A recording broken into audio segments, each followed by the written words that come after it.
Again, my name is Jacques. I'm the Stockroom Safety Manager. I use he, him pronouns. My job here, as some of you already know from Chem 119, of course, is to keep you safe.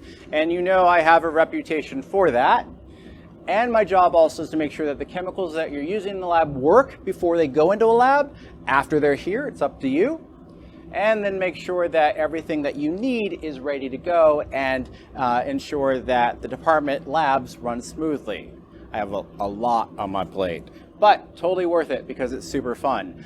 The issues of safety, however, are not always as fun, but they're important because anything that happens have consequences. The choices you make, the things that happen around you, there are always consequences for everything. And some of those consequences are short-term, some of those consequences are long-term. And so our job is to help you make good choices so that you don't have long-term or short-term consequences that you don't want to live with. Organic chemistry is different from Chem 119. In Chem 119, we're using a lot of salt solutions, right? A lot of inorganic solutions, and things will wash off. Even if it burns you because it's an acid, it washes off, and you're going to be fine. But in organic, like dissolves like. You're organic, the chemicals you're using are organic, so many things, once it hits your skin, it's going in. And it will stay with you until you either metabolize it, your skin sloughs off, or it may never leave you. So it's really important to start minimizing the hazards by minimizing your exposure. But how do you do that? Some of that is rules. And many of you have a good foundation for the rules because you learned them in Chem 119 or in other labs. Probably not in other departments, but certainly in ours. But rules are only good for the spaces that you're working in. They're not always cross-compatible with other spaces. They don't fit the engineering controls. They don't fit the flow of the room. They're not for the things that you were using in that room versus another room in another space, in another discipline, in another department. And so this lecture is not going to be so much about rules. I will talk about some of them because they're important. I want to make sure you have them and you are familiar with them because you are subject to following them. But we won't spend a lot of time on rules in this 2.5-hour conversation. We're going to spend a lot of time on practical application, on how to get the resources you need to understand better why we need to do what we need to do to be safe, so that you can ask better questions. Because you can't ask what you don't know. You can't dig deeper when you don't know where the surface level is. It's really important for you to ask good questions so that you can have the agency to utilize the space as safely as you possibly can. There is no single source that tells you everything you need to know about every hazard that could exist. And we also become complacent when we start using various hazardous things often because we feel like it becomes second nature, like every single time you get into that car. A car, and traveling in a car, is one of the most risky behaviors we engage in. But we don't really want to think about that much, do we? And I understand that psychologically, but we have to treat a laboratory as a hazardous space, no matter how familiar you are with it. Because it is a hazardous space, because we're using hazardous chemicals in it. There are hazardous engineering spaces in here. And you're also sharing a space with other people you have no control over. And you're sharing the space with other people who are not in the room because there are other lab sections who you have no control over and what they do, and if they clean up after a mess or other such things, which you become exposed to. So you have to think about all of that and integrate that into your everyday experience here and everywhere else you go, in any chemistry lab or biology lab or psychology lab, any laboratory science in your career industry, academia, government, however you want to do it. Notice how the rules start losing value at that point, because they're going to change everywhere they go. But you taking the agency to dig deeper and asking how and why, and then knowing how to use resources to dig even deeper will serve you very well. So that's what this conversation is going to be about today. You do have the packets in front of you. I will be talking about check-in a little bit later, but that yellow page is the student safety questions for Chem 216. Please feel free to fill it in as I go. If you know some of the answers, go ahead and fill that in too. I will not answer everything on that quiz because I do want you to use another resource, and that is the students' Stockroom website. Part of it is because 2.5 hours is still not enough time. This is an entire course. But we have that resource for you, and nobody uses it unless we make you, right? And so the only way I can make you is to ask some esoteric questions on that quiz to make you dig. So one of those esoteric questions, for example, is what is the thermometer made out of that we use in this course? And so I want you to dig into the website to find that. It's not an easy find. It's on purpose. If you say mercury, you didn't dig into the website. We don't use mercury thermometers here. All right? So that's why I'm not going to have you answer everything, because I want you to go looking at some of those resources. Because talking about it is one thing, actively using the resource is something else. If I am not talking loud enough, this is a very loud room. You can hear it. Please feel free to tell me to speak up. That's totally fine. My voice is a little hoarse, but that's totally okay. Additionally, if I don't say something clearly, or if you like more clarifications, feel free to interrupt me and ask those clarifications. Notice I'm not using notes. You're not going to make me lose my place. So one of these days, you will also be able to give long lectures without notes. It will be great, but that allows me to be plastic so I can be able to pivot wherever you need me to pivot. That's totally fine. Additionally, I'm going to be asking you to move around a little bit at the end, but it will be a little long before we do that. So if you do need to leave for any reason, leave, not a big deal. Just come on back. All right? All right. So starting with the basics, we have some basic rules, and one of those things is something that we just did, and that is make sure you wipe your stations up before once you walk into the room, because you have no idea who did what before you, right? What happened yesterday? And then you expose yourself potentially if even more than if you did because you cleaned spaces up first. So when you walk in, you will want to clean up your station that you're sitting at. And you'll also want to clean up the hood that's assigned you. So you'll be assigned a hood with a partner, and you'll want to clean that up too, because if you don't, you might have some exposure to things that you didn't need to be exposed to. You also want to wear proper PPE before you walk into the room. So that means before, not after, because this is a hazardous space. And it's kind of like a firefighter. Does a firefighter walk into a fire and then put on their PPE?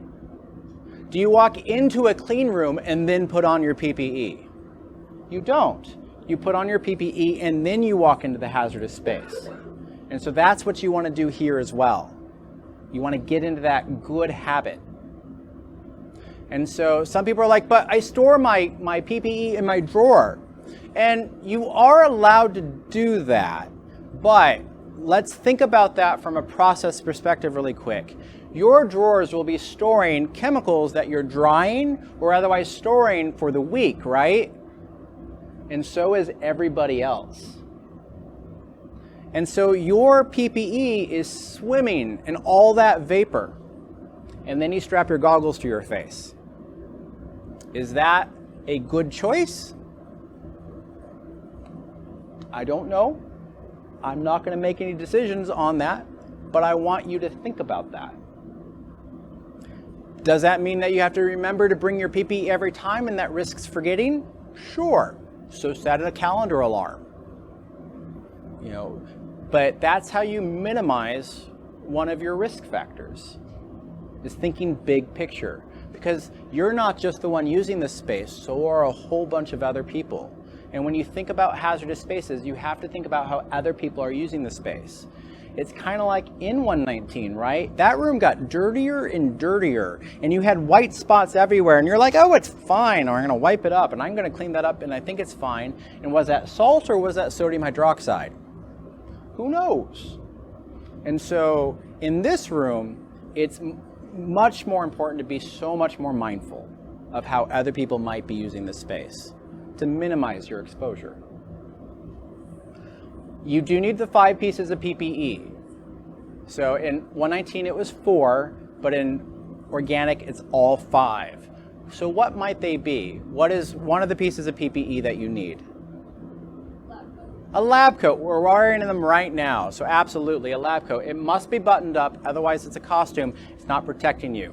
Please button at least the first 2 buttons, maybe 3, because that will help protect you. What else do you need? Lab coat and a goggles. You need safety goggles, not safety glasses. So if anybody happens to be a transfer student, I don't want to call anybody out, just want to let people know that safety glasses that look like this are not okay. They will not protect you in this room, because if I'm wearing this and somebody does have an explosion, maybe me or maybe my neighbor, it goes up and still hits my eyes. So these are not okay. You do need safety goggles, and I will briefly just talk about what makes them okay, and that is they need to touch your face all the way around. So safety goggles need to touch your face all the way around, so 360-degree protection. They need to be indirectly vented, so that's no direct vents to my eyes. So these have the nice tabs on top because air has to go around some spaces, but somebody has taken the tabs out of the bottom. See that? That makes these not okay, because if there's an explosion, again, it's going to hit my eyes. So make sure the tabs are in. If you ever need tabs, the Stockroom will get you some new tabs. We have lots. All right. And then third, they need to be chemically splash resistant. So 360-degree protection, indirectly vented, chemically splash resistant. So if you'd like nice goggles, we like to use the UVEX Stealth in the Stockroom because they're much softer. They don't leave terrarium face on you. They don't leave goggle face in your skin. They're much nicer. I am not a paid promoter, but we like them. And I've been using them for about 20 years. They're great. These look good, but can anybody tell me what's wrong with these carpenter's goggles? Yeah. Yeah, they have holes drilled into them directly. They're not going to protect you. So carpenter's goggles look like the good ones, but they are not proper for the course because they're not indirectly vented. If they get splashed with something, they're not going to protect your eyes the way they're supposed to. This is protecting from, sawdust, not from chemicals or hazardous chemicals. All right. So lab coat and goggles. What else do you need? What else do you need? So lab coat and goggles, we have 5 more pieces, yes. Gloves are required for this course. You do need gloves for this course, and latex or nitrile are just fine. If you find that you have an allergy or sensitivity to latex, that's common. Nitrile will often work. Some people also have sensitivity to nitrile. If you do, talk to your professor or talk to me. We'll talk to you about alternates that will work for you that are also compatible with the chemicals that we use in this room. Gloves are not magical force shields. They're just thin layers of plastic. And so just like your skin is soluble to much of the chemicals we use, so are these gloves. They will not protect you for hours of use. They're just thin layers to allow you to put them on. Oh, you have something that got on them, and they'll break. Notice that? So this is what happens if gloves get too old. This is what I wanted to kind of show you, is that they get really old and they get brittle. They get brittle when you wear them and you take them on and take them off. I put these on like 3 times already, and this is what happens to them. So you want a lot of extra gloves for this room. I'll talk to you about that a little more in a second. But it's really important to make sure that you do have good, strong gloves and not some old oxidized ones that are getting ready to fall apart. Because gloves have a shelf life. Even if you're that lab partner who does nothing at all and you're just twiddling your thumbs, none of you are that lab partner. But in case you are that lab partner, gloves have a shelf life on your skin of about 20 minutes. And I want to pull this one along, and you can see, go ahead and take it and pass it down. You can see how they just start to crack.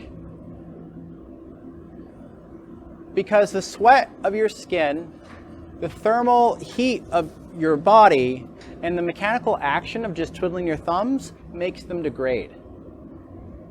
So they'll get those fractures and cracks in them really quickly. Additionally, they're soluble in a lot of the stuff that we use. So acetone goes through these type of nitrile gloves in about 7 seconds. And anything dissolved in that acetone gets pulled in with it and goes right into your skin. Ether goes through in about 3 seconds. And so they're not meant to keep wearing. If you get something on your skin, like I saw in 119, where somebody wore the same pair all period long, that's not how they're meant to be used. They are that extra layer to pull off, just like your lab coat is there to pull off if you get something on it, right? That's how they're meant. So if you do find that you get something on, stop working with those gloves, get a new pair, and then these go directly into the lab trash, not into a landfill, because we don't want dirty gloves going into our water supply through the groundwater, right? So I would strongly recommend going to a big box store or online and buy a box of gloves, like 100 gloves. They're like $7. Don't go to the bookstore. They'll fleece you, I think. So who's gone to the bookstore recently? I didn't go this semester, so I'm not sure what they're charging with all the inflation that's been happening. I think, because I know that they sell like 5 pair, right? It's 5 pair of gloves for how much? I think it's 5 pair for $9 or something like that, which is a lot. So, because you're going to go through 5 pair in an hour.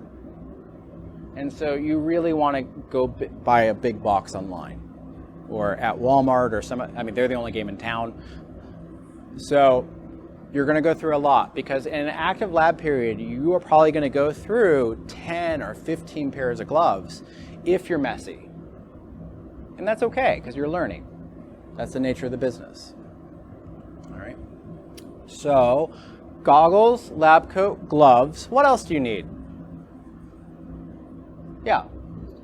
Closed-toed shoes are a must. And this is, most people understand this, but as you saw in 119, there are people who had some challenges with that. It is very important to wear closed-toed shoes in this course, because gravity check when things fall, splash and break, that glassware and those hazardous chemicals are now splashing across people's feet. So closed-toed shoes are super important. You also need those proper shoes so you can evacuate safely in case there is an evacuation. You cannot run in sandals or high heels, right? So it's really important to make sure that you're wearing the appropriate shoes. We do, unfortunately, and I say unfortunately because I know it's a fashion thing, but ballerina shoes and flats are not okay, because those are open top. They're not really protecting you. And even if you're wearing socks, it's just like, it's just a sponge at that point, right? So it's really important to make sure that you're wearing the proper closed-toed shoes for this course. It is something I check. You all know that already. All right, so what's the last thing that you need? Goggles, lab coat, gloves, closed-toed shoes, and? Yes? Yeah, so you need socks that completely cover your ankles, and I don't say pants because there might be medical or religious exemptions for that. But what I do say is clothing that completely covers your leg. So for example, if you do wear a dress or a kilt, then you're gonna wear something underneath that to also cover your legs, whatever that is, whatever your gender identity is. It's also really important to make sure and think about, if I'm wearing really tight pants or sweats or athletic wear, is that a really good protector?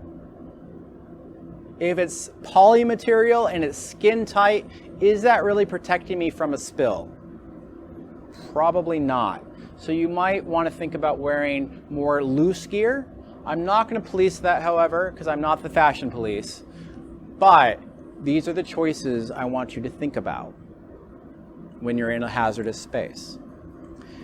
I will police socks because bare ankles are just unsafe because of that gravity check problem. And so I want you to think about that as you're sitting at your desks though, because you're going to be sitting at your desk and somebody else is going to be working behind you. And if your ankles are showing and somebody spills over here, are you protected? You are not. And so your ankles should not be showing even when you're sitting down. That's one of the reasons why I do that, because that's where people get burned most often, besides their hands. So most of you know this already, but I can see through cabinets. I walk into a room and within 30 seconds, I have clocked everybody in that room and the room over, right? You've seen that. And that's because it's so important for you to be wearing the right gear. I'm not doing it because I want to be mean. I just want to make sure that you guys are safe. Because let's talk about, in context, some of the chemicals you used in 119. One of those chemicals was sodium hydroxide. Remember that?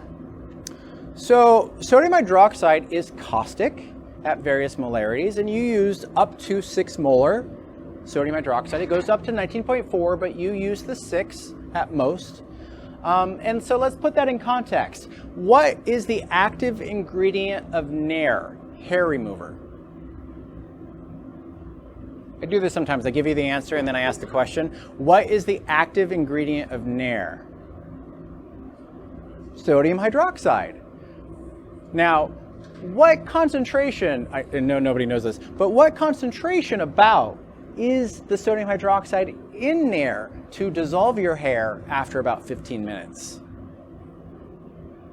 It's pretty low, actually. It's only 2 molar. So at a 2 molar concentration, like way down there, it takes 15 minutes to dissolve your hair. And any longer than that on your skin starts to burn, right? And your skin's starting to burn because your hair is made out of keratin. Your skin is made out of a different chiral keratin, so it's a little more dense, and it's also dissolving while your hair is dissolving. But after about 15 minutes, it's dissolved enough that you start activating the exposed nerve cells, which is why it starts to burn at 2 molar concentration. So at 6 molar, it's 3 times more concentrated. How fast will that dissolve your hair? How fast will that dissolve your skin? How fast, if you weren't wearing goggles, would that dissolve your eyes? Did your professor put those conversations into context? So that's why it's important not to have exposed skin as much as possible in a lab. You want layers of protection between you and your exposed skin, but none of this is magical force shields. They're just layers. So the more layers, the better. So please do not have ripped clothes for class because that's not protecting you. Please don't wear a midriff to class because yes, you have a lab coat over it, but it isn't protecting you because that's where you lean and those things can go through. So please dress appropriately for a lab space for your safety. And those are things to think about. All right. If you have long hair, as we talked about, I do want you to tie it back. If you can tie it back, please tie it back because you are using chemicals that can, if your hair falls into it, you then put it on your shoulders and then it goes into your skin. So that's why you want to wear those things and do those things. Dangly jewelry is not recommended. It's probably a good idea to take off dangly bracelets and certainly rings that might cut through your gloves.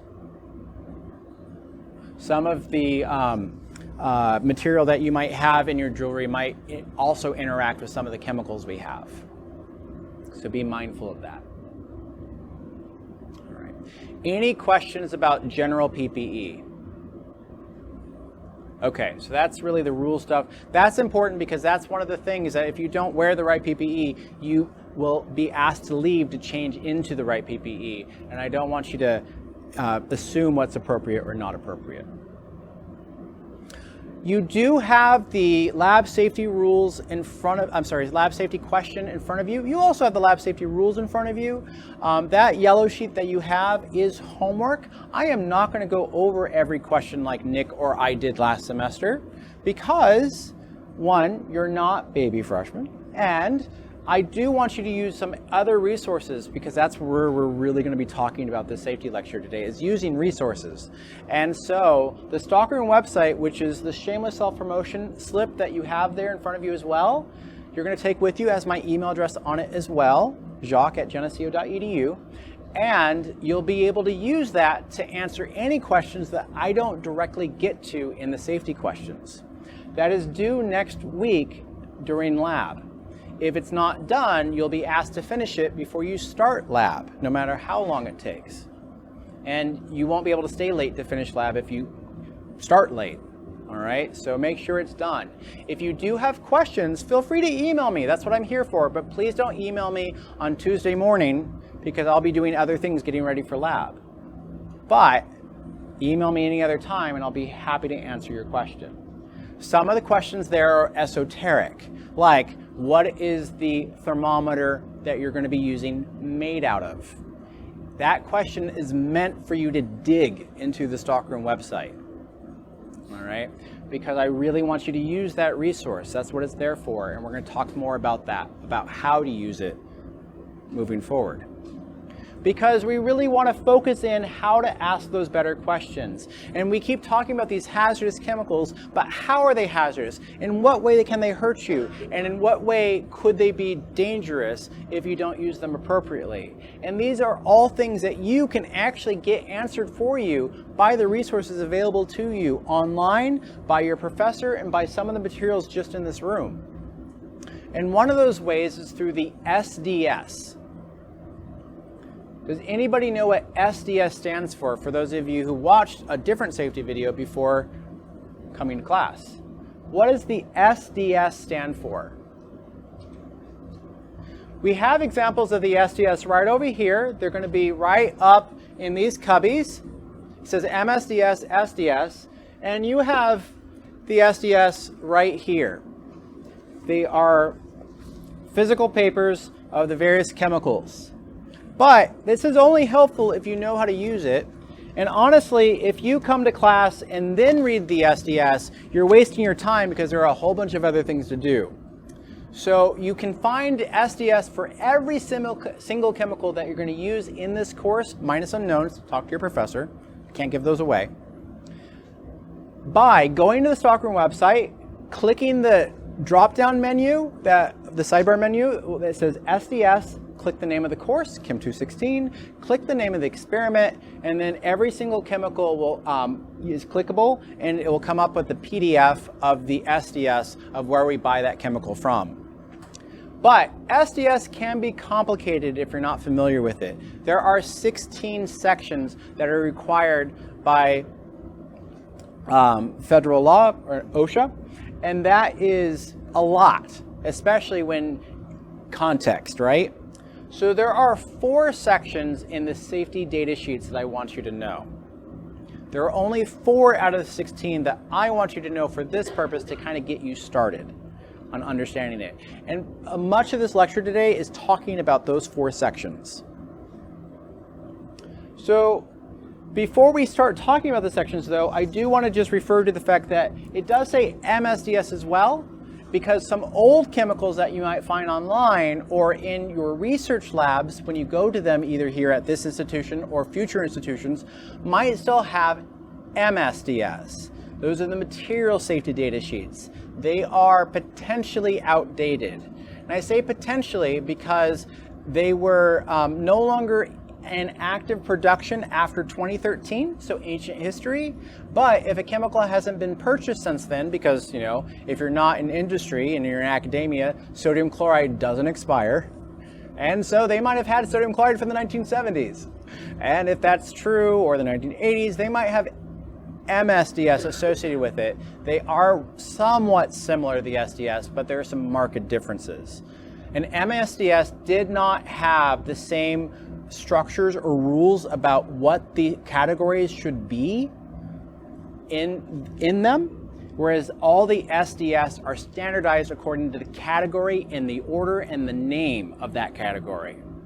But after that, it becomes Wild West. What's in the category can be anything at all. It is not actually regulated. And so different companies have different things in them based on their perceived liability and other various factors. And so that can be kind of problematic, because we found, for example, when I teach this in the stockroom, that a lot of research labs will buy Sigma Aldrich or Millipore Aldrich chemicals because they're great. They're really standardized, they're really, and they're excellent for research-based purposes because you can actually publish with that information because the chemicals are well known. But the SDS associated with the manufacturer, which is Aldrich, often is super minimized.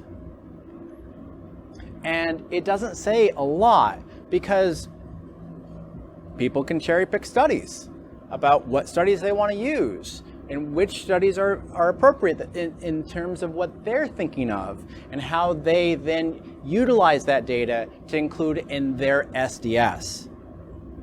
We found in general that redistributors that just sell the chemicals but don't make them often, but not always, have more information. They have more studies that they reference. They have more data in them. Aldrich will often say no data available because their categories and their qualifications for adding that data are at a different level, and so they just say no data. Whereas another company might actually have lots of things in there.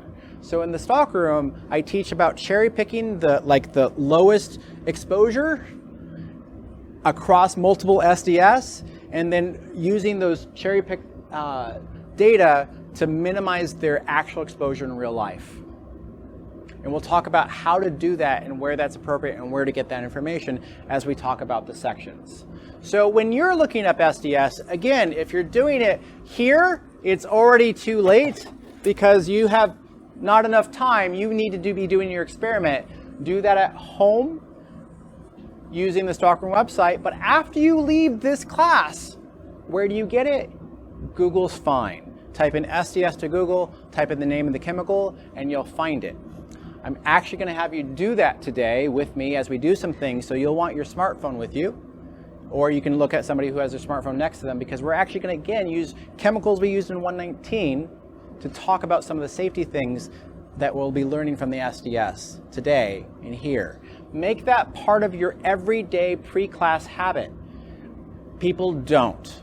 But when you don't use the tools that you have at your fingertips and you make choices based on a lack of information, those consequences are yours.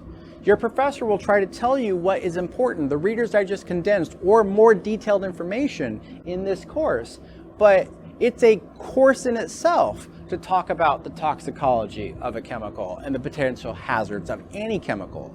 You can't do all that and do the class at the same time.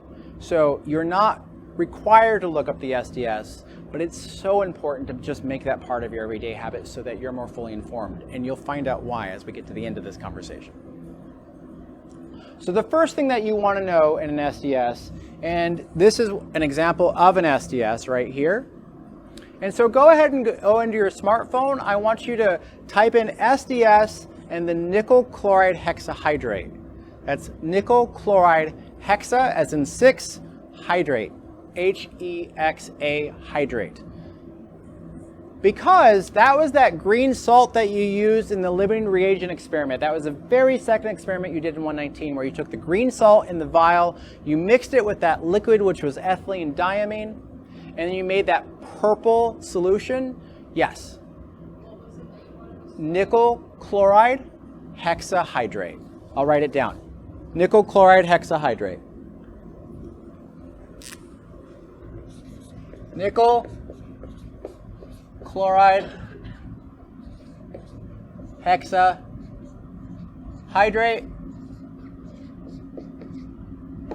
So that basically looks like this.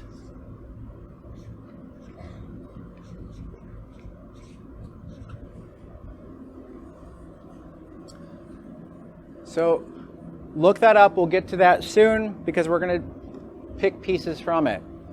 So the first thing that I want you to know in an SDS is section 1. What is its name? And you're like, well, that's dumb. I know its name. We're looking that up right now. But in organic chemistry, it's not necessarily as straightforward as general salts, because many things can have multiple names because of IUPAC differentials, or because you're looking at something that's chiral, and that might have a different metabolic impact ultimately than this molecule versus that molecule. And it might have various other things, or it might even have the same name but have different structures. And that actually happens with us too. So for example, I want to make sure that you're looking up nickel chloride hexahydrate, not nickel chloride anhydrous. Those are different things. It's important to know that you are looking up what you're supposed to look up. One of the ways of doing that is knowing its CAS number. We're not going to go into that too much, but that's a unique identifier. That is a number to make sure that you are looking up the same thing. Because what's the difference between dichloromethane and methylene chloride?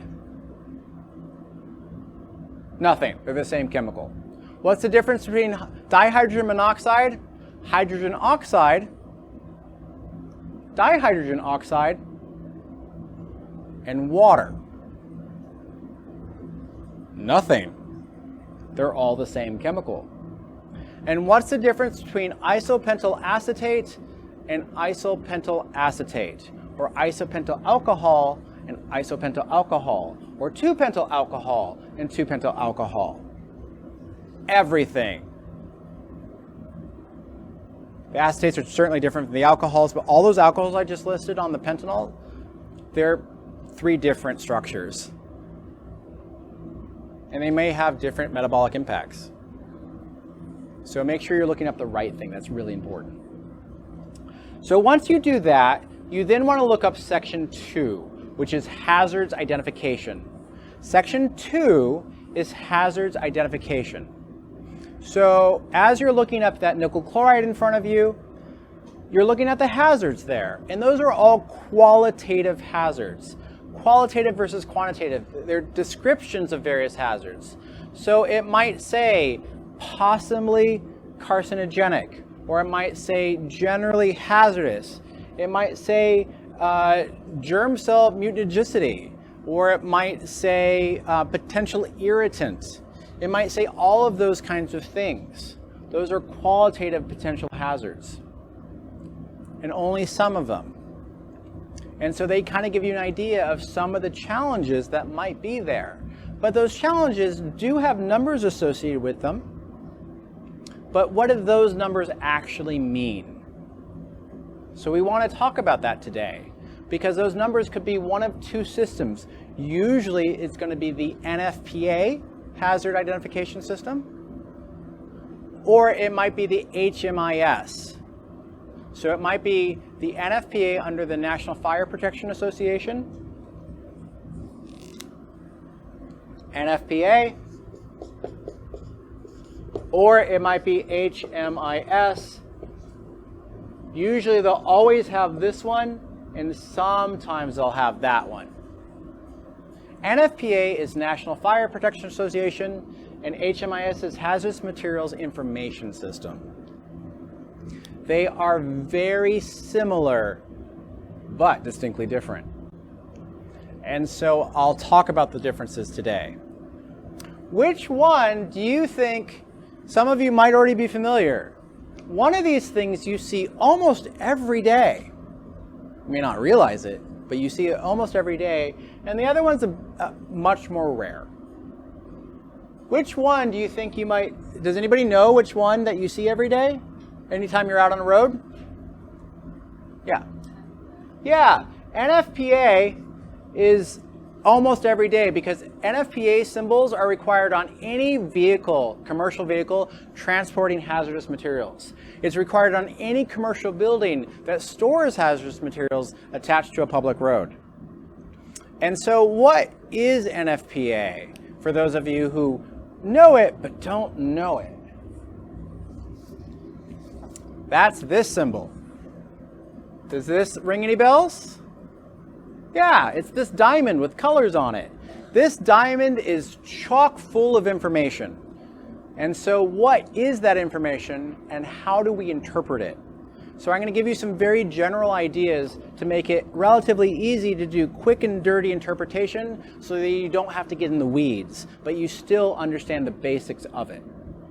So unfortunately, there is no real yellow dry erase marker that I was able to find, so I'm going to be using orange. I mean yellow when I use orange, just so you know. I'm also colorblind, so I don't care, but for those of you who aren't, I know it might bother some of you. So, first off, there is going to be the blue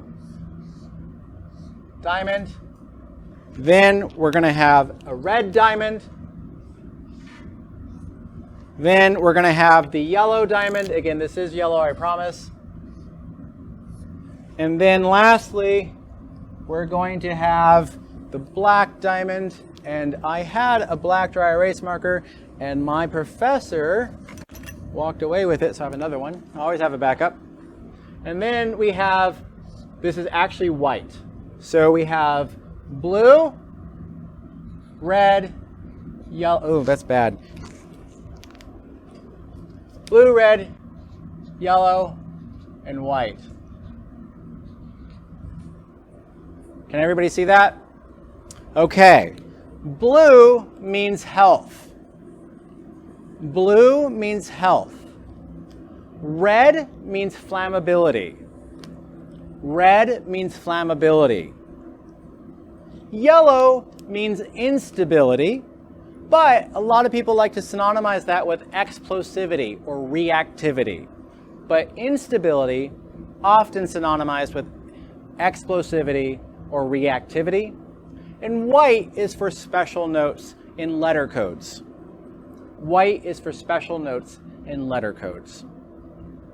The scale goes from 0 to 4.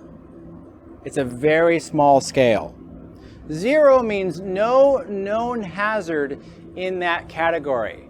But notice the caveat, known, because further information, further studies might find some in the future. It's one of the reasons why it's important to look up a recent SDS, because you want the most recent studies. 0 means no known hazard in that category. 4 means the worst hazard in that category. So it goes from 0 to, oh my gosh, really fast. 1 does not mean safe. That's one of the problems with the small scale. People see a 1 and they're like, oh, it's fine, but not necessarily.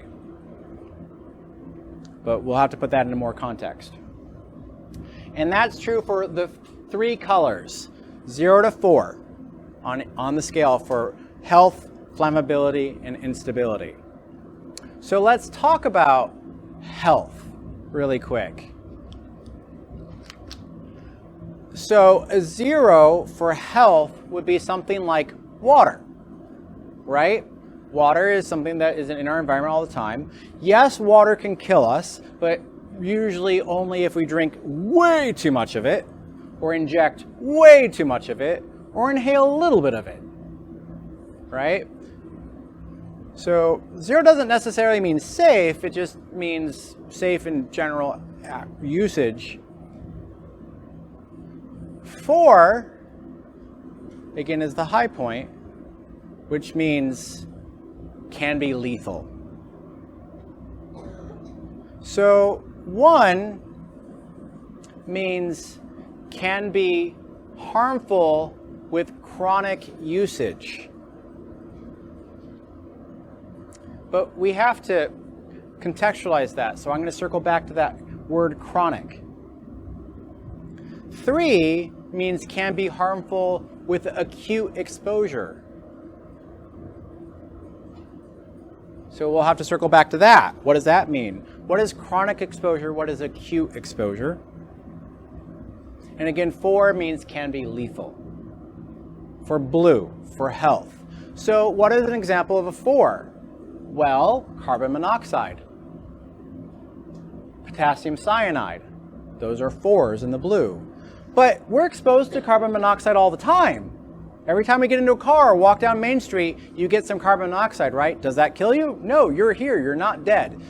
So it's about dosage too, because poison's a function of the dose. So we need to talk about those contexts too. Just because something is a 4 doesn't mean it will kill you. It means you have to engage it safely to not expose yourself to the amounts that might be lethal. And so part of this SES discussion today is figuring out how to do that with chemicals, especially when you leave this room and go back to biology where you are using chemicals that might be lethal to cells, right? Because you're trying to lyse those cells or to sacrifice those cells for that experiment. You don't want to do that to your own body. So that's health, 0 to 4. Red is flammability. 0 means will not burn. And 4 means it burns at a really low ignition temperature. So it doesn't take a lot for it to flash and burn. 1 to 3 is somewhere in between. We use a lot of 2s and 3s in this room. It's organic. So ether's a 3, acetone's a 3. They all like to burn. You know this. Some of you use acetone as fuel when you're doing model stuff, and you know that it burns really readily. So that's an example of 3, burns pretty easily. We don't use a lot of 4. We have 1 4 that we use in tiny amounts as an unknown for the 3s. Instability, also 0 to 4. 0 means will not explode, does not like to react. 4 means will explode at a drop of a hat, like nitroglycerin. That's a 4. We don't use nitroglycerin here, but we do use a lot of 2s and 3s because you don't want a 0. If you have a 0 in the reactivity, you're just watching grass grow because nothing's actually happening. That experiment's doing nothing because it's inert. Helium is a 0. These silicon carbide chips are 0s. They don't actually react with anything, which is great because you put that into your reflux and it's not reacting with the experiment, but your experiment's allowed to do what it needs to do without contaminating it, which is really great. So we are using a lot of 2s and 3s, but we're not using 4s. Got some 1s too. And then the special notes, so the most common special notes that you're going to find for NFPA in this room are like the OX, which doesn't mean cattle, that means strong oxidizer. We're going to be using nitric acid, that's a strong oxidizer. Another one that you might see, but not in this room so much, is a W with a line through it. Does anybody know what that means? Sodium metal does that, francium, potassium, all those metals. Have you seen that on YouTube? You throw pure sodium metal into water, what happens? It explodes, it ignites, right? Because it's ripping water apart and then igniting the hydrogen. Yeah, so that means water reactive. The advanced organic lab uses some water reactive chemicals. You don't, but that's a common one that's often found. Benzoyl peroxide, things like that are that, and you'll find that in biology. So that's NFPA, 0 to 4 on all of these things. So what is the NFPA for nickel chloride? So type it, so if you are still open to your SDS, look at nickel chloride, and you should find an NFPA for it. Do you see that? It will be in section 2. Sometimes you'll find it in section 5 under firefighting, but sometimes it's often in section 2.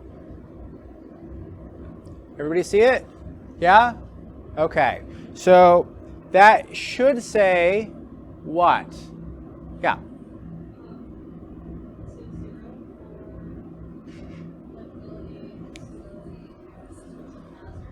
0 for flammability and instability.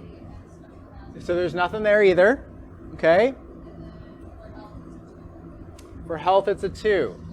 So what does that mean? So I talked about that for health, 1 through 4, right? What is a 2?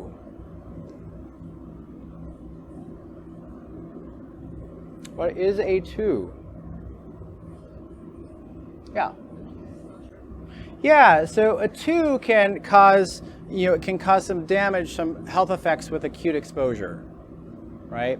Which also means it might also cause effects from chronic exposure, but we still haven't defined those yet. So we should probably define that now. But now you know what nickel chloride looks like, so we can put this into context. So what does acute exposure mean? Can anybody define what that might mean? Yeah. So not that much exposure. So you're on the right track, but it's a function of time. So acute exposure is the immediate effects of an exposure. So how can a chemical be hazardous immediately after exposure? So it's a short amount of time. So not necessarily a small amount of chemical, it's a short amount of time. So it's immediate effects after an exposure. So nickel chloride could have some immediate effects. It's a strong irritant. It might make your skin burn. Some people might develop a rash, especially if they're allergic to nickel. It can cause some irritation. Those are all acute effects immediately after the exposure. So if that's an acute effect, what's a chronic effect or chronic exposure? There are two good definitions for chronic exposures. Can anybody think of one of those definitions? If acute is the amount of time immediately after an exposure, what might chronic be? Yeah. Like the amount of time down the line. Down the line. Yeah, absolutely. So one of the definitions are what are the health effects or hazards a long time after that exposure? That's one of the definitions. Another definition are what are the health effects after repeated exposures? So chronic can be repeated exposures or just the effects that much after that initial exposure. It could be both, right? But it means both. And so here it could have some chronic effects, and that could be some residual injury. So one of those potentially might be the fact that we saw in the hazards identification of section 2 that it might be potentially mutagenic and carcinogenic. Those are potential long-term effects. That's not guaranteed. That's not quantifiable per se, but it is a potential hazardous effect that will happen, that could happen down the line. It'll be hard to put your finger on it though, right? And it certainly becomes potentially more of a risk the more times you have exposure with those repeated exposures. So that's important to know because we saw people in 119 wiping nickel chloride down on off their tables with their bare hands, didn't we? You saw your lab partner or the person across the way going, it's all over the place without gloves. Is that dangerous? Well, maybe. We still don't have all the information yet. We have an idea that it might be, but how so? And in what ways? So we have to look a little deeper, and we'll get there. But we want to determine what this HMIS is first. So NFPA is one hazard system. The HMIS is another hazard system. It uses exactly the same color scheme. So it's blue for health. It is red for flammability. It is yellow for instability.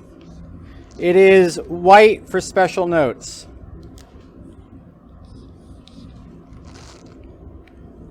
And that black marker, which doesn't want to be very strong. But instead of a diamond, it's basically this big rectangle. And it uses the same number scheme, so that's great. Really easy to understand, 0 to 4. 0 being not so bad, potentially. Potentially, remember caveat, we don't always know. And 4 being really, really bad. So same scales, same scales. The only major difference on the surface, there are a couple more, is that those special notes are very different. So for NFPA, they're letter codes. For HMIS, they're pictograms. So there are many, so I'll just give some of the ones that you might be familiar with. So there's one with a dead fish next to a stream and a tree. Dead fish. What does that mean? Terrible drawing. What does that mean? Yes? Environmental hazard, absolutely. Absolutely. There's one with a test tube and a hand with smoke coming out of it. That's a terrible hand. Let's do better than that. 4 fingers, test tube. What might that be? Yeah. Corrosive, absolutely. There's one with a skull and crossbones. What might that be? It might poison. Yeah. And then there's an exclamation point. What is that? An exclamation point means potential hazard. There's lots more. So that's another major difference between NFPA and HMIS in my weird drawings over there. But there's another major difference that's important to know. You might actually get different numbers for the NFPA and the HMIS. You might get different numbers, and you're like, why would you get different numbers if everything else is the same? And the reason why is because the NFPA is meant for emergency situations. It's by the National Fire Protection Association. It's meant for people, emergency responders who are responding to emergencies. It's developed by the National Fire Protection Association. HMIS, weirdly, is actually by a paint folk, basically people who are working with paint. But they are working with chemical measurements at ambient conditions, everyday conditions. And so something in an emergency situation that's in a heated room might be more biologically hazardous than something that is in ambient conditions. So you might find different number schemes. We don't use HMIS in this classroom.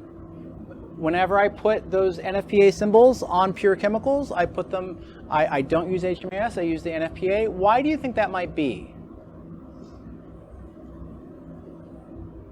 It's really esoteric. It's because if emergency personnel are coming to this room, they are trained on NFPA, and that's what they know. And that's what I want them to see if they need to identify those hazards in relationship to any student or personnel that's interacting with that chemical. So that's the main reason. The happy accident is that NFPA is what you see every day out on the street. So you get familiarized with that.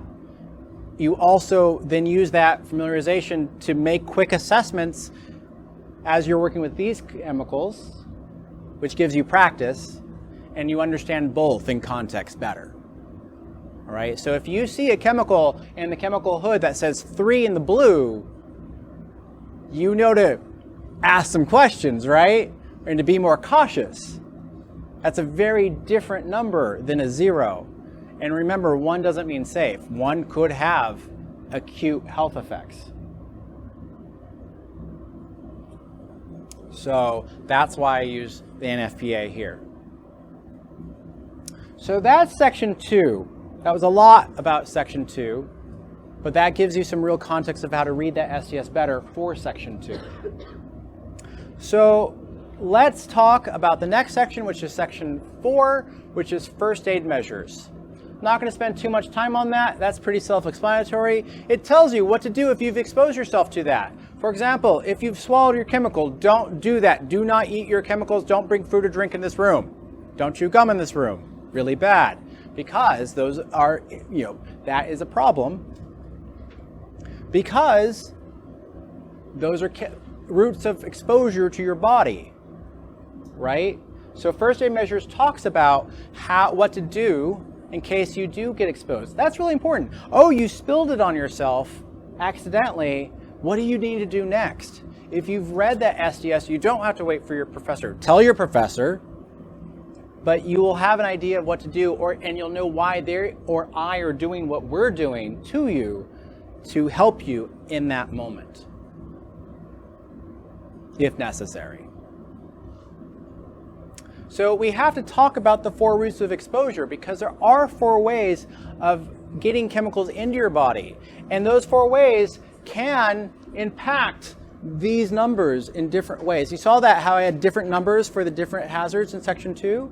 So let's talk about the 4 different routes of exposure. How do chemicals get into your body? There are all kinds of engineering controls in this room that help prevent that. So, and prevent those routes. So what is one way that you might be exposed to a chemical for it to get in your body?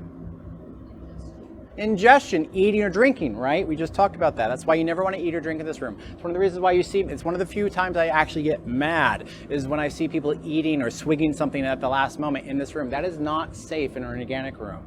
I've seen some very bad things happen to students at a different institution because they got something on their body, on their hands, didn't wash their hands. Because you saw what happens with those gloves, right? Grabbed a sandwich and then ate it. I don't want to see those consequences with any of you. Food or drink is not allowed in here. Ingestion is definitely one of them. What's another one? Why do we have hoods? Inhalation, absolutely. You won't be doing benchtop chemistry. Your chemistry is going to be happening in the hood, so you don't breathe those materials. And that's important to know. If you look at the SDS, and it's like 3 in inhalation and 1 in dermal contact, right? That's something very different. Right, so ingestion and inhalation. I just gave you the third one. Skin exposure, dermal contact. That includes your eyes. Yep, skin exposure. So we talked about, is wiping that nickel chloride bad? We have to find that out. And then what's the 4th one that everybody forgets? So inhalation, ingestion, skin exposure, which is dermal exposure, which is also eyes. Why do I want you to report your paper cuts? Subcutaneous, right? So injection. That's why when we do use needles in this room, your professor will do it. Because injection is another potential exposure hazard. Okay? And that's why I do ask you to report all injuries to your professor, because an injection site is a potential hazard, a big one. So, let's put that into context though. Water. Water is a ubiquitous chemical. Our bodies are handled to metabolize it, right? We have evolved to deal with water and large amounts of it too. So if I, for my dermal exposure, go jump into an ocean, I probably won't die. I mean, a shark might get me, but that's not the ocean's fault. And that's an entire planet basically touching me, right? The entire planet's water is touching me when I'm in the ocean, and I'm probably not going to die from that dermal exposure.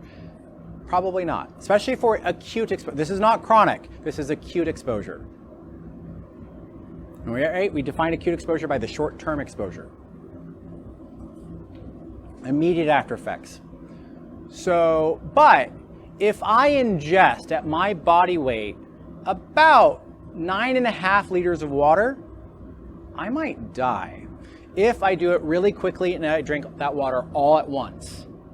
Not over a period of hours, but like chug 9.5 liters. And we've heard about athletes doing that, right? They've drank a whole bunch of beverages that wasn't isotonically balanced, like it wasn't Gatorade, it was water, right, after a meet, and they had a heart attack because of the issues of salt balance.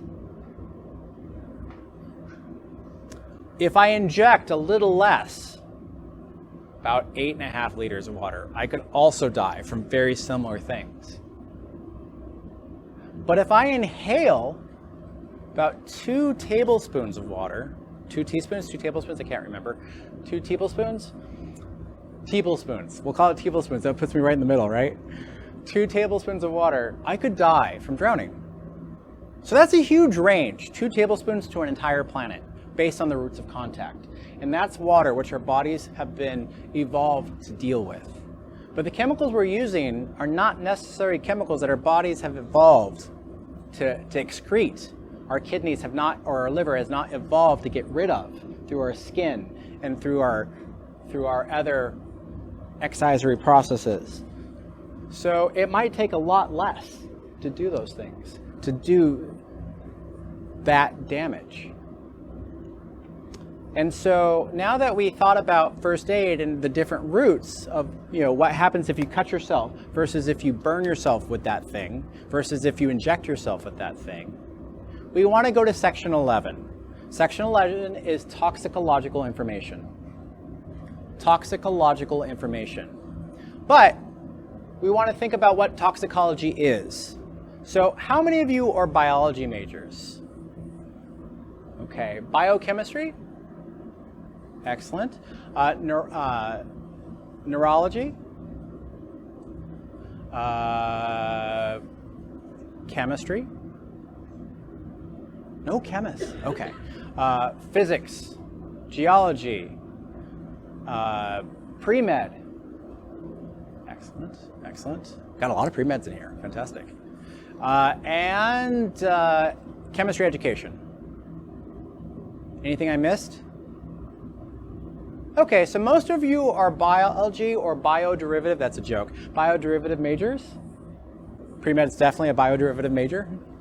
And so it's important to know what toxicology is. We talk about toxic things all the time, but what is toxicology? What's the definition of toxicology? Yeah. That's a definition with a definition, right? So the study of how toxic something is. So yes, but what's toxic? What does that mean? What does that mean? What's that? Poisonous, sure, absolutely, but toxicology doesn't always mean poisons, but you're definitely on the right track. Toxicology is a study of how chemicals affect health. So poison can affect health, but some chemicals may not affect health like poisons, and some might. Yes?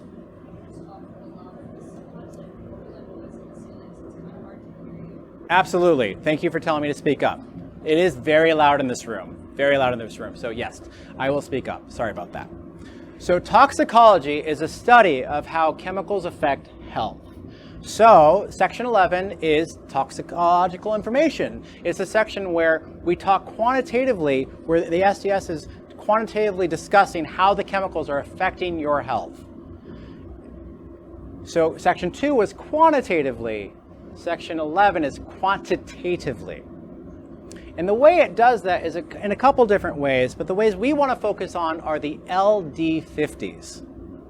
The LD50s. So go ahead and look that up again for the nickel chloride, and we're going to look up the LD50, but it's going to be specific because it's going to say one of the routes of exposure. And so let's look up the LD50 of oral, which is ingestion.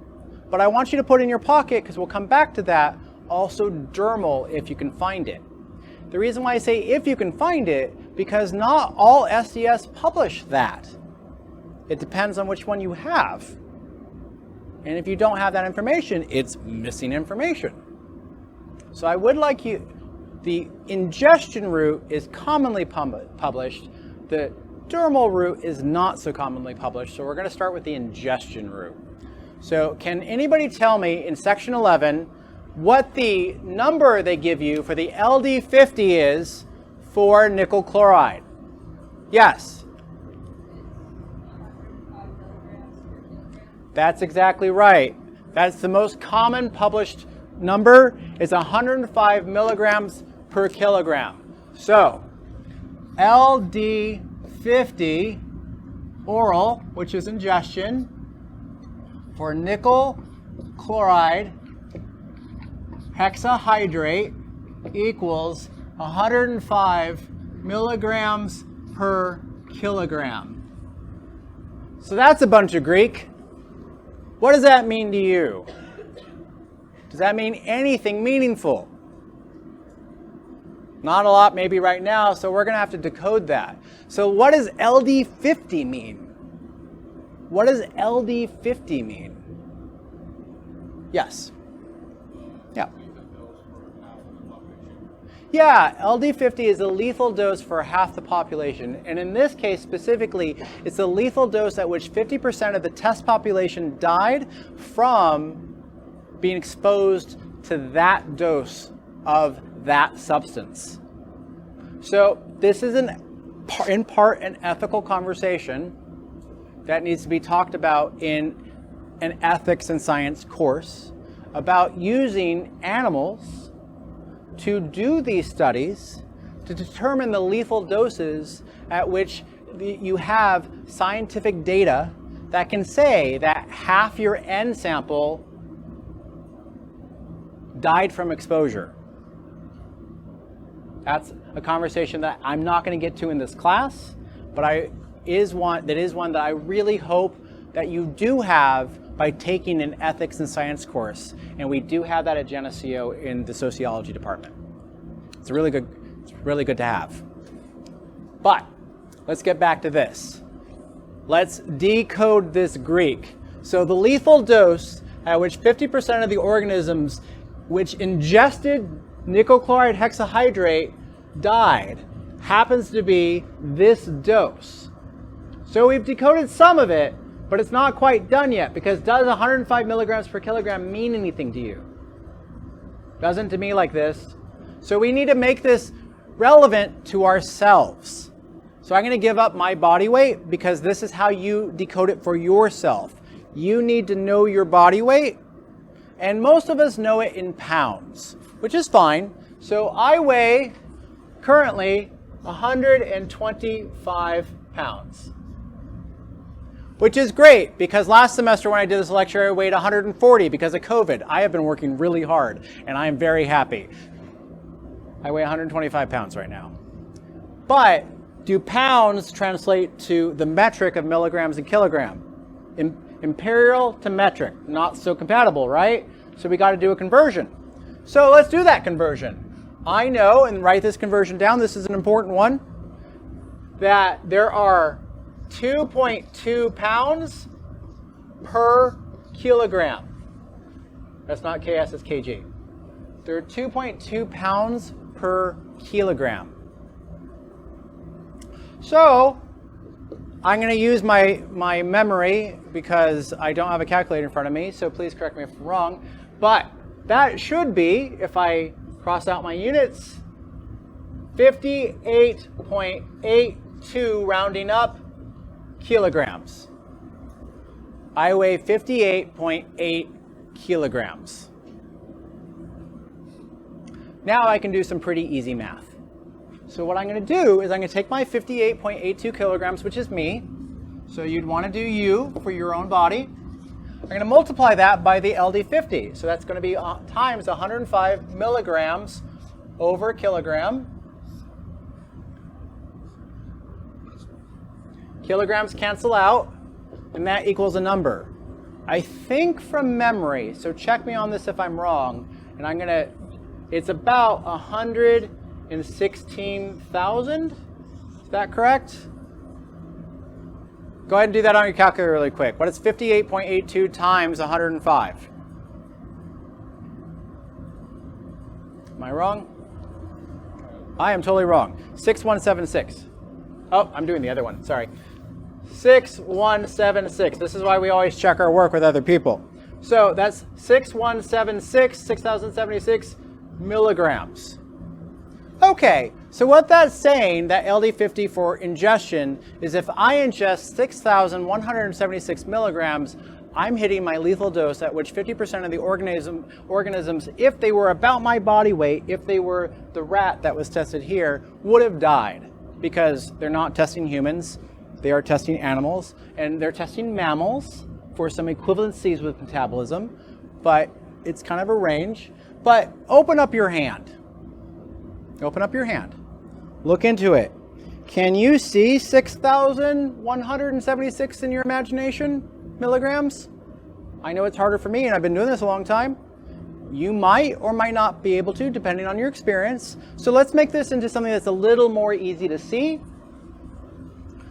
And so let's go ahead and multiply this in order and do the conversion to grams. How many milligrams are in a gram? Does anybody remember? Taking you back to 119. Exactly, 1,000. So we have 1 gram over 1,000 milligrams. That's easy math, because that just takes us, the 3, so we go back 3, right? We go back 3, so that's 6.176 grams. So open up your hand again. Can you see 6 grams? Now, some of you can. because you have that experience. Some of you may not yet. The more laboratory sciences you have, the more you'll be able to see that. But for those of you who can't, let me put that into context. These are the vials that you used in 119, right? And we had the nickel chloride in one of these vials, right? That was that green salt in this vial, and it was half full. We put 4 grams of nickel chloride in this vial at half full. So if I completely filled it up, that's about 6 grams. Is that a strong poison? If it takes that vial, if I ingested this to potentially kill me. Absolutely. Romeo and Juliet, just a vial, right? It doesn't take a lot. And people are wiping up with their bare hands. Is that bad? Did your professor tell you that? Well, again, we haven't put that into context yet, because that was ingestion, and wiping up with your bare hands is dermal contact. But if you get some on your hands and then get some on your sandwich, you may not hit your LD50, hopefully, but you're certainly getting a good dose of this stuff, which is not good now that we've learned. So did anybody find the dermal LD50? Did anybody happen to find the dermal LD50 in their SDS? If you didn't, that's okay. It is hard to find because there aren't that many studies that have it. And so we'll just show you that dermal LD50, so LD50 dermal,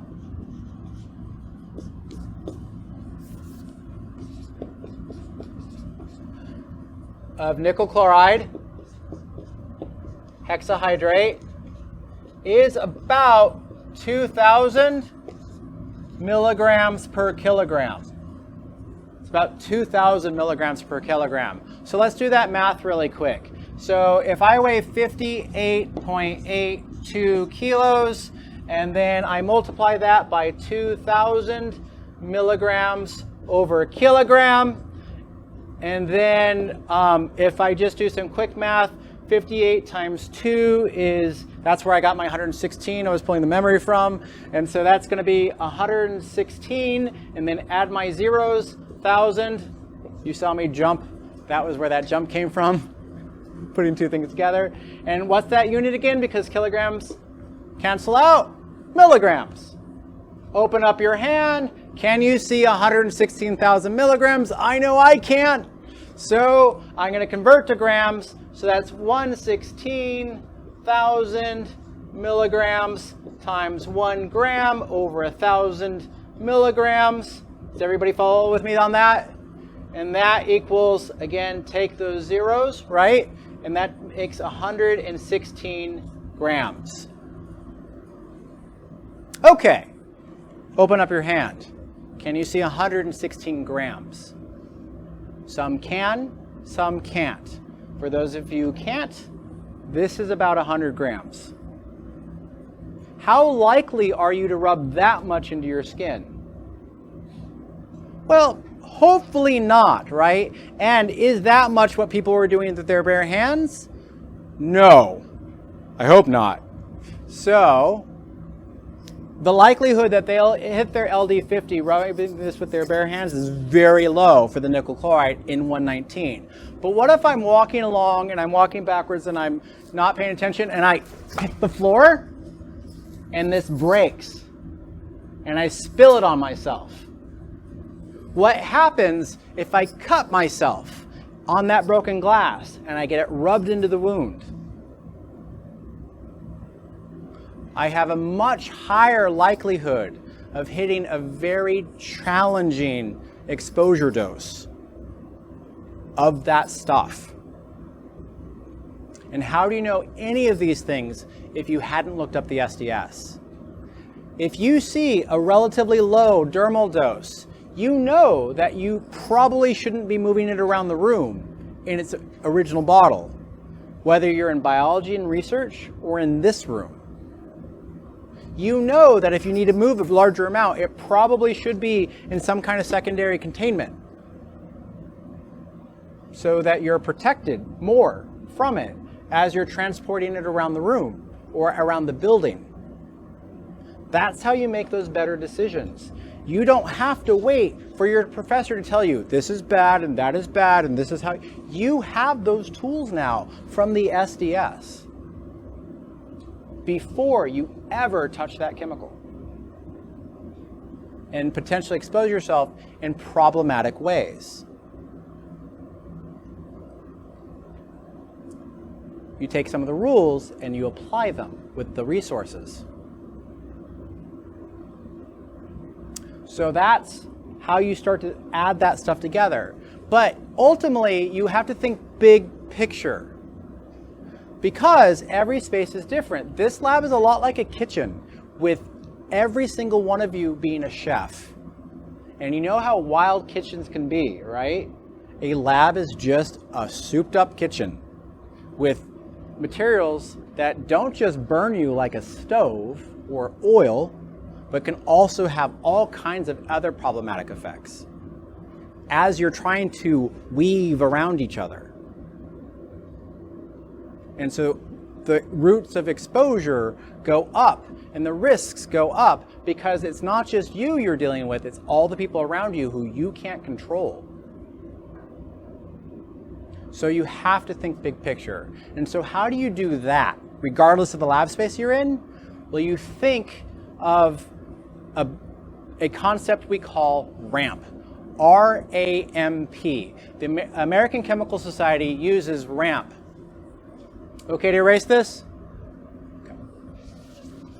The American Chemical Society uses the concept of RAMP in order to try to think about bigger picture safety in order to be more prepared to use a hazardous space. R stands for recognize the hazard. Recognize hazard. But you can't do that well if you haven't done your homework. You don't do that well if you haven't read the experiment. You don't do that well if you haven't looked up the SDS. How do you recognize what you don't know? How do you ask good questions when you don't know what to ask? That's why it's important to use these tools. Recognizing hazards is not just looking around you. Yes, that's a part of it. It's also using the resources to understand what you're using before you use it, so you can ask those better questions. Once you recognize those hazards, you can then assess the risk.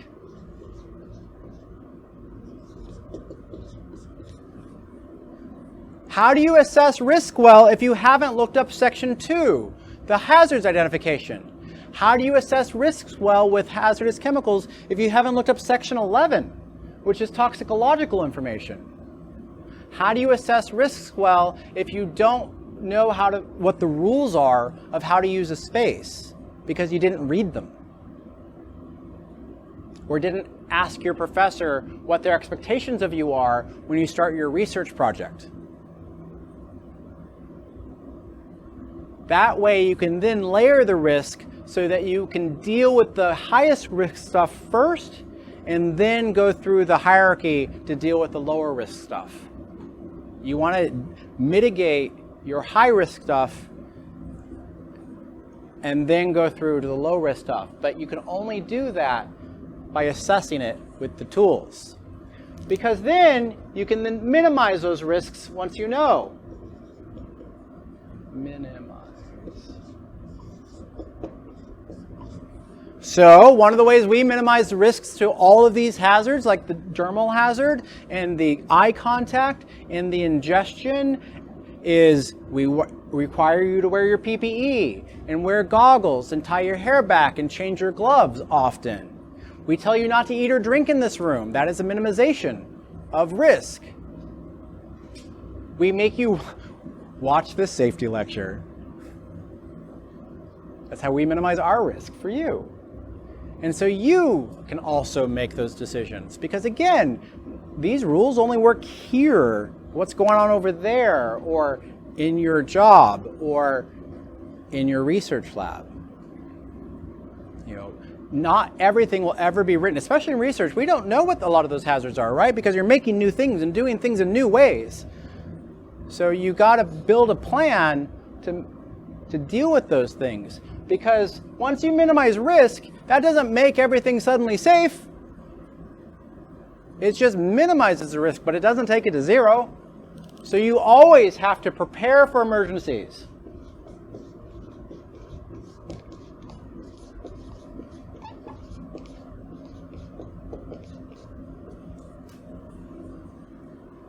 Because that way, when something bad does happen, you have a plan of action in place. That way, when something unexpected happens, you have a plan B or C or D or E as you need. That way, when something happens that was unexpected and somebody else is doing something with you, you aren't surprised by what they're doing to try to deal with it. That's often a collaborative effort. Also, it's all collaborative, but ultimately, it's also individual. So what do we do to prepare for emergencies? Well, I have for example, the evacuation assistance form that I ask you to fill out if you need it, so that if we have to evacuate this lab, I know who you are to figure out what to do. I have a plan of action in place in case anybody gets hurt. I know exactly what to do and how to do it to make sure that you get what you need. Emergency personnel are called, PD are called, and somebody's with you and treating you while that's happening, right? So that you're not alone bleeding in a corner. I have things in place in case somebody does something that's out of the expected. My job requires me to think of the world as the glass half full, because I always have to be prepared for the worst as a lab manager who deals with safety. It's kind of part of the job description, so that's just the way it works for me. Some of you are glass half full, and that's great. Super bubbly world. I wish I lived there, but that's not what I'm paid for. So, for you, as you're thinking about how to keep yourself and the other people around you safe, as you are responsible for your partners, as you're responsible in the future for your employees or your students or your colleagues, it's important to do all of these things. Recognize the hazards. Assess the risks associated with those hazards. Do everything you can collaboratively and individually to minimize those risks. And then, regardless of that, prepare for emergencies no matter how prepared the other people around you seem. Because it's your life, it's your consequences with your exposure. And you have to live with those consequences in your exposure. Nobody else has to. And so if they're not doing that work, that's on them. Don't let yourself become complacent in these spaces. Because, oh yeah, that nickel chloride? Yeah, okay, the LD50 said that's a really low possibility of that being damaging, right? But that was, an LD50 is for an acute exposure, the immediate after effects. So, is an LD50 measuring the chronic hazards? It is not. It is not. And remember, we read the chronic hazards for nickel chloride was reproductive toxicity, carcinogenicity, things that could be harmful, could cause cancer, not a guarantee, not a probability, but a potential. And anybody who did this has that potential for that chemical. But anybody who gets in a car has a potential for that too, because of the nitrite that come out of the gas chamber, right? When we breathe oxygen, there's a potential for oxidation. Just the nature of the business. Living is a business.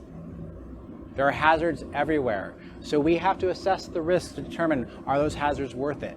And how do we minimize them? Are there any questions about ramp or LD50s? Are there any questions about NFPAs and HMIS and what the different sections are? Blue, red, yellow, special notes, 0 to 4. Okay. Okay. So, all that context, let's get back to some basic rules. If you have to evacuate the lab for any reason, which could happen, it is important to evacuate appropriately and in this order. And the reason why is because we don't want to come back to a fire. So if you have anything on that could be burning, like that might be a hot plate or a heating mantle, turn that off. You don't have to turn off a balance, you don't have to turn off a stir plate, but you do need to turn off a hot plate or a heating mantle. We don't want to come back to a fire. That's the only responsibility you have in the lab if an alarm goes off. Once you turn that thing off, you want to leave the room. If it's still cold because it's New York, it's not that cold, it's California winter right now, grab a jacket, because we might be outside for a while. Once you are, and that's thankfully over here in the cubbies where you keep your stuff, right? You don't keep your stuff at your desk stations, all that stuff should be in the cubbies. Grab your jacket on the way out. And then go down the nearest unobstructed stairwell. Now, we do have baby freshmen in 119 right now. You don't want to be stuck behind them, so get out first. If you don't get out first and they're walking down the stairwell like lemmings, you've seen it, right? Then go down another stairwell that's safe. Go down the nearest unobstructed stairwell. So, our stairwells in this building are this one, which is closest. Just don't get stuck behind the first years. Then you have the stairwell over here in this corner, which is the one with the brachiosaur in it. You have the stairwell on the south side of this side of the building. You have the stairwell between the two offices of biology and chemistry. You have the stairwell of the main atrium. And then, of course, you have the stairwell way at the other end. But you just go down the nearest unobstructed one. Do you use an elevator?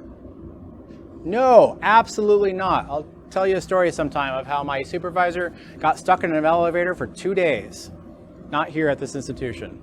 It's a funny story, not that funny. And then, once you go down the elevator, I have to say this out loud. One of the funny things about doing these safety rules, my technician and I laugh about it all the time, is that everything I talk about is something that I've actually seen in real life. And so that's why I talk about it. And so I have to say, once you go down the stairwell, leave the building. Don't just hang out on the first floor, because it might be a real emergency. Remember, there is a linear accelerator underneath us, as Chancellor visited it yesterday. And then, once you leave the building, no matter how you got out, you want to meet at the designated meeting place for chemistry, and that is the grass, might be snow, behind the greenhouses here, behind Newton, where Wadsworth Street and University Drive meet, that T, where Wadsworth Street and University Drive meet. You want to meet back there so that your professor can do a head count. Make sure you're okay.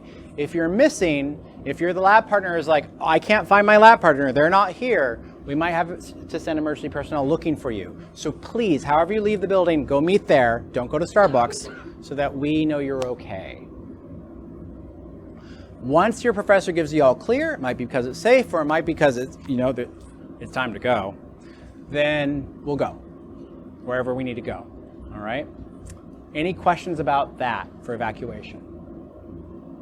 Okay, so the other part that you need to know is that if you do have a physical impairment, a hearing impairment, or a visual impairment that make it difficult to evacuate down the stairs, please let me know. And the way you do that, if you want to, you don't have to, is through the Emergency Evacuation Assistance Form. I have an example copy of it right here. But it's also online on the Stockroom website, and I do have physical copies on the corkboard out of the Stockroom window. So you just grab it, fill it out, turn it into me. I will keep it confidential from everybody unless you designate otherwise. I will tell your professor if you let me. And then if we do have an alarm while you're in class, we will come looking for you in the stockroom and help you out, however you need, whatever accommodations you need. But that's how you let us know. That is only good for the semester, not for multiple semesters, and you can rescind it at any time. So that's just how you let us know to give you the help that you need if you need it. Any questions about that? That's the last question on the quiz. Circle yes, you've been informed. Additionally, I want to show you the various trashes in this room, and I want you to use them appropriately. It's a rule. So, there are 4 lab trashes in this room, just like there was in 119. Can anybody remember what any one of them might be? Yeah. The landfill trash, absolutely. So we have landfill trash in multiple places around the room. One by the door, one over here. That is for all your trash that is not related to your labs in any way, because it goes to a landfill and we don't want hazardous materials leaching into our water supply through the groundwater. So it is really important from a sustainability component, which is safety, to make sure that nothing related to your lab goes into a landfill trash. What's another one in this room? Yes?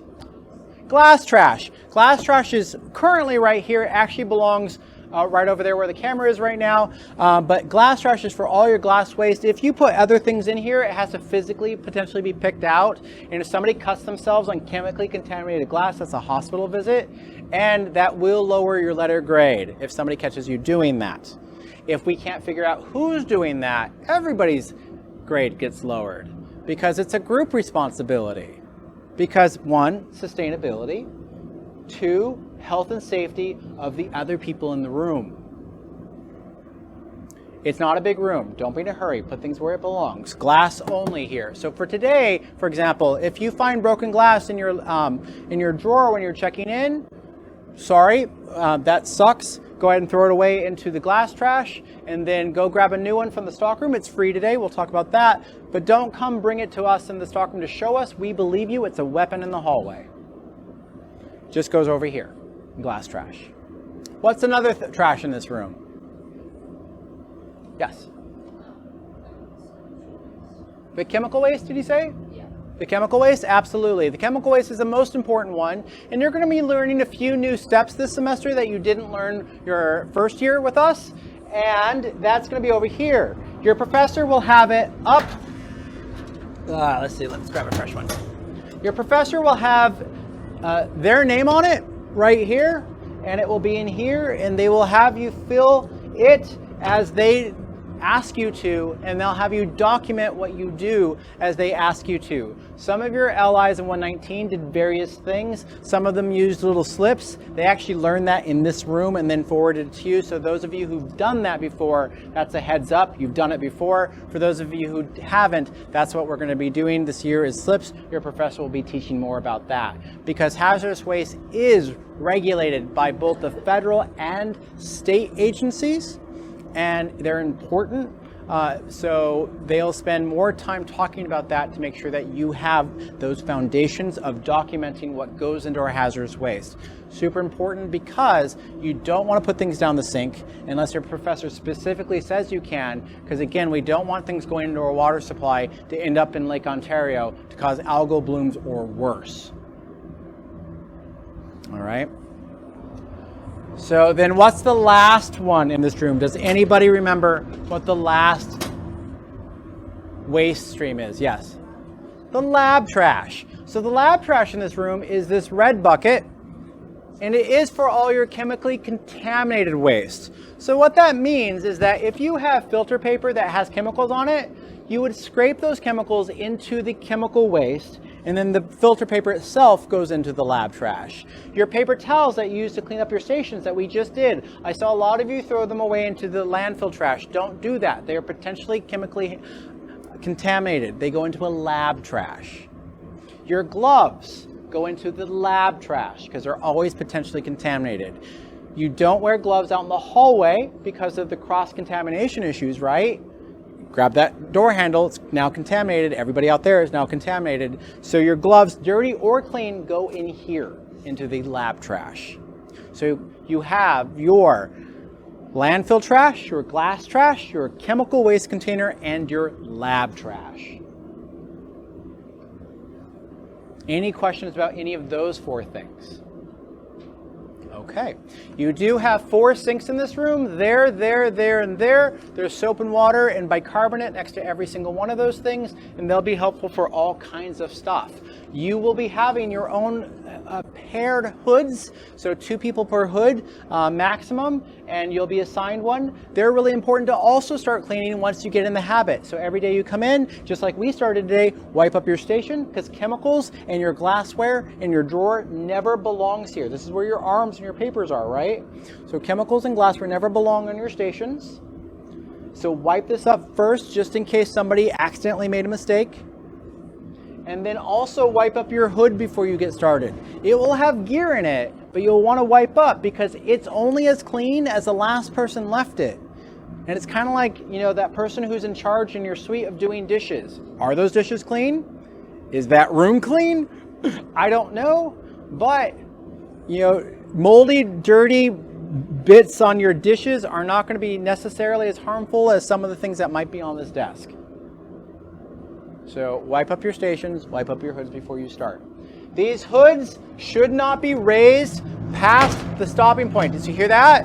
So there's a little line here. If you look behind you, if you're not close to this one, you'll see these little red stickers and there's an arrow. That's the working height. It should never be higher than that, because after that, it is no longer pulling air at the velocity that will keep you from breathing the stuff in. Remember, inhalation hazard. So these are only meant to be this high. They work better lower, and then it's limbo at that point. You have to find that ratio of where it works well, where you're not breathing stuff, and it's not sucking air so fast it's pulling stuff across the desk inside of your hood. So you find that happy medium. But please don't raise it past the sash height. Notice how it gets really loud when I open it up and it's hard to hear. So it is hard to hear your professors. I do see that hood is open over there. If you knock that down a little bit and knock the various hoods down, it will be the slightly bit quieter. It's helpful.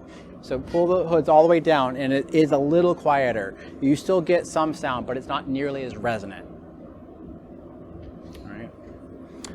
Additionally, it's really important to make sure, and I briefly mentioned on it, to put all your stuff in the cubbies. It does not belong at your stations. Cross-contamination challenges. Also, they're tripping hazards.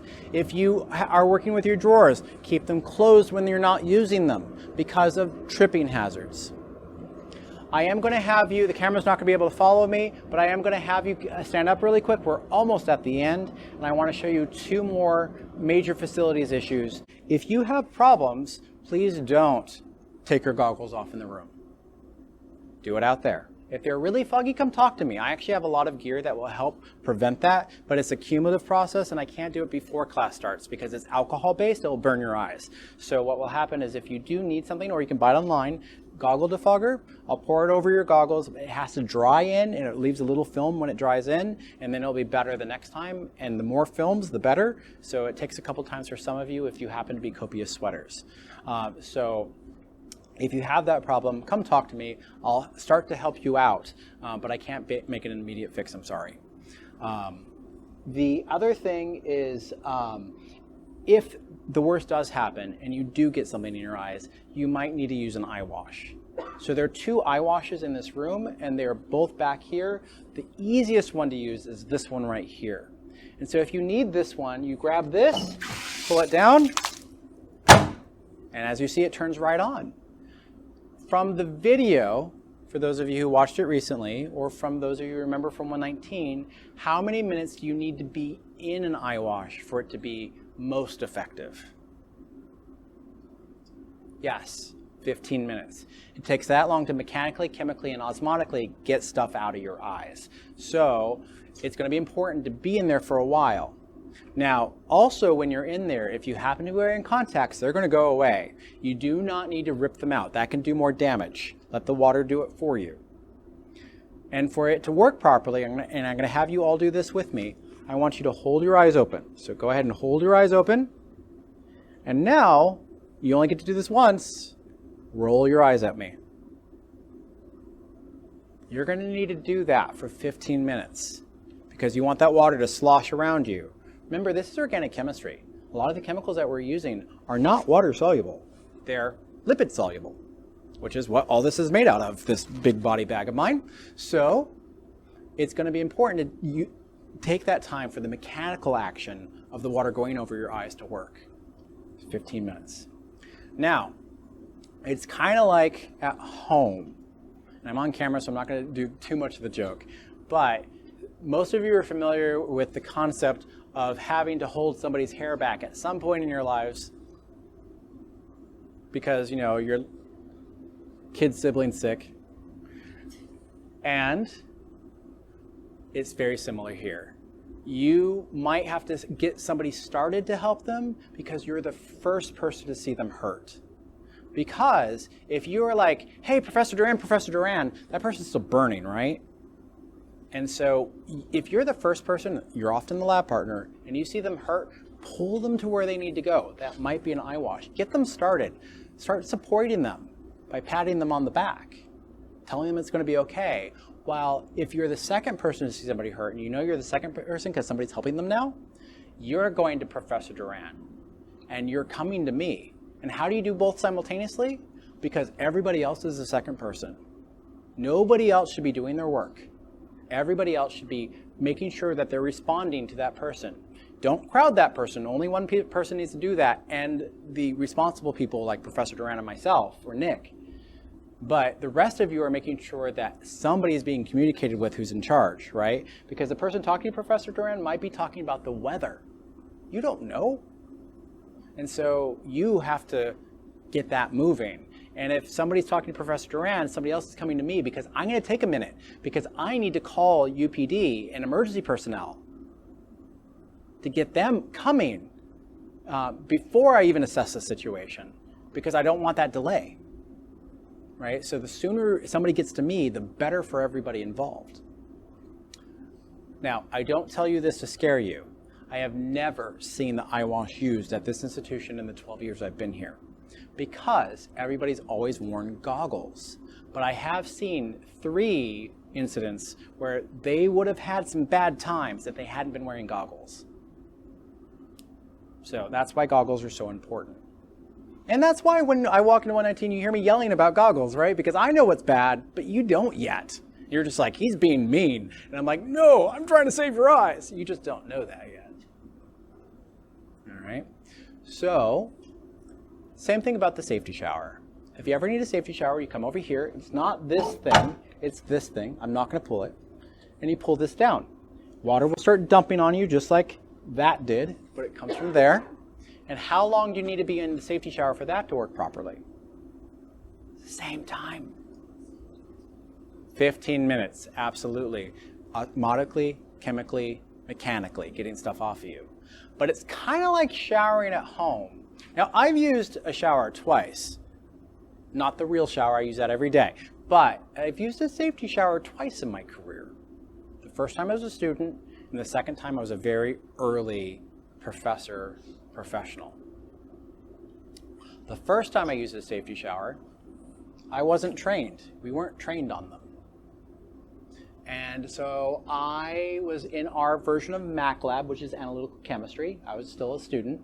I had that lab partner who didn't like to do much. We've all had that lab partner in our lives. It's never us, right? We've all had that lab partner in our lives. And so I was trying to get our lab partner just to help out.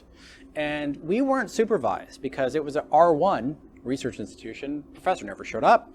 And we were literally given the syllabus and we were told to just get it done. And we were completely unsupervised to do all of these experiments. And we tried to be in a hurry. And if we did good, we were able to get a semester's worth of experiments done before midterms. So of course we tried that. But that caused lots of problems when there was no training.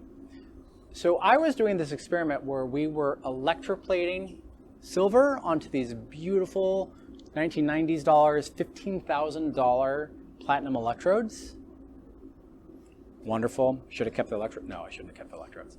And then we needed to get that silver nitrate off. And so this laboratory protocol was to boil concentrated nitric acid and dip those electrodes into boiling acid. It's a terrible undergraduate experiment. And so I needed my lab partner to help me. And so I was like, just pour the chemicals. Please pour the chemicals. And so he poured a couple different chemicals. There were lots more, but the ones that are important is he poured a beaker of water. What color is that? Clear. He poured a beaker of concentrated nitric acid. What color is that? Clear. he poured a beaker of acetone. What color is that? Clear. He didn't label anything. So I figured out the nitric acid. I got that one right. And I started boiling that, getting ready for the experiment. And then I was supposed to dilute it to cool it off once the electrodes were out with some water. Well, I did it wrong because I was a student. I didn't know everything. And I had forgotten that you're never supposed to add water into an acid. So I started pouring what I thought was the water that was unlabeled into that boiling acid. It was not water. It was the acetone. So, we all know what acetone does when it gets hot, right? It vaporizes. We all know what happens to acetone over a Bunsen burner, right? It ignites. And you might not know that the strong oxidizer of nitric acid at room temperature is much more oxidizing when it's boiling. And acetone is its polar opposite. It's a strong reducer. So there was the actual reaction on top of it. And so it exploded. And it hit me all across the side of my body. So I was young enough, you're all young enough, you have all this baby fat right now. I had enough baby fat that scar lasted for about 9 months and then faded. But I didn't have a lot of baby fat here, and it had burned through my lab coat. I was wearing goggles, thank goodness. And I still have some of those scars on this side of my body. Some of you have actually seen them because I go to short sleeves because I'm not a technician, I'm a manager, so I don't do a lot of active chemistry anymore.